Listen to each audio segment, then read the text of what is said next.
ദേവട്ട കയ്യിരിക്കുന്ന ഇതാണ് സിപ്പപ്പിന്റെ വേറൊരെണ്ണം അല്ലേ? അതിനകത്ത് എന്തൊക്കെയുണ്ട്? അണ്ടിപ്പരിപ്പ്, മുന്തിരി. അമ്മ ഇപ്പൊ കുടിച്ചു നോക്കടാ, സൂപ്പർടാ, അടിപൊളി.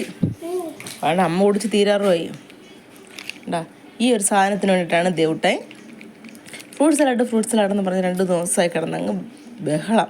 അപ്പോഴാണ് എനിക്ക് വിശ്വസിക്കാൻ പറ്റില്ല, 5 രൂപയ്ക്ക് ഫ്രൂട്ട് സലാഡോ? അതെവിടാ?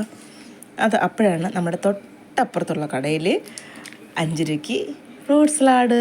സൂപ്പറാണ് കേട്ടോ, അടിപൊളിയാണ് കേട്ടോ. കുറേ നേരമായിട്ട് ഞാൻ കുടിക്കുന്നു, ഇതുവരെ തീർന്നിട്ടില്ല. സൂപ്പറാണ്. തീർന്നില്ല, ഉണ്ട്, നിറച്ചുണ്ട് ഇതിനകത്ത്. എന്തായാലും സംഗതി പൊളിയാണ് കേട്ടോ. ഈ ചൂട് സമയത്ത് ഈ കുട്ടികൾക്കൊക്കെ ഇങ്ങനെ കുടിച്ചുകൊണ്ട് പോകാൻ പറ്റിയ സൂപ്പർ ടേസ്റ്റി സാധനം തന്നെ കേട്ടോ. ഞാൻ കുടിച്ചു നോക്കിയിട്ട് ഞാൻ പറഞ്ഞു സൂപ്പറായിട്ടുണ്ടെന്ന്. എന്തായാലും അടിപൊളി സാധനം.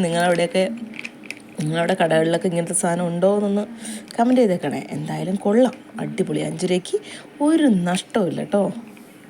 സൂപ്പറല്ലേ? അടിപൊളി. ആരാടേന്ന് വാങ്ങിച്ചത്? നീ അവിടെ നിന്നല്ലേ എല്ലാ സാധനവും വാങ്ങിക്കുന്നത്? രാവിലെ പോകുമ്പോ സ്നാക്സും എല്ലാ സാധനവും വാങ്ങിക്കുന്ന എവിടുന്ന? അപ്പൊ അനിയനും ചേട്ടനും നേരത്തെ ഇതൊക്കെ ഒപ്പിച്ച് വെച്ചിരുന്നിട്ട് വാങ്ങിച്ചിട്ടാണ് വന്ന് പറയുന്നത്, അമ്മേ അങ്ങനെ ഒരു സാധനം ആ കടയിൽ ഉണ്ടെന്ന്. ഞാൻ വിശ്വസിച്ചില്ല കേട്ടോ. ഇപ്പം മോൻ പറഞ്ഞപ്പോഴത്തേക്ക് എന്തായാലും ഒന്ന് വാങ്ങിച്ചു കൊടുക്കാമെന്ന് വിചാരിച്ച് നോക്കിയപ്പോഴാണ് ഞാനൊന്ന് ടേസ്റ്റ് അറിയണമല്ലോ. അടിപൊളി തന്നെ എന്തായാലും. അപ്പോൾ ശരി, അടുത്ത വീഡിയോയുമായി വീണ്ടും കാണാം. Bye bye.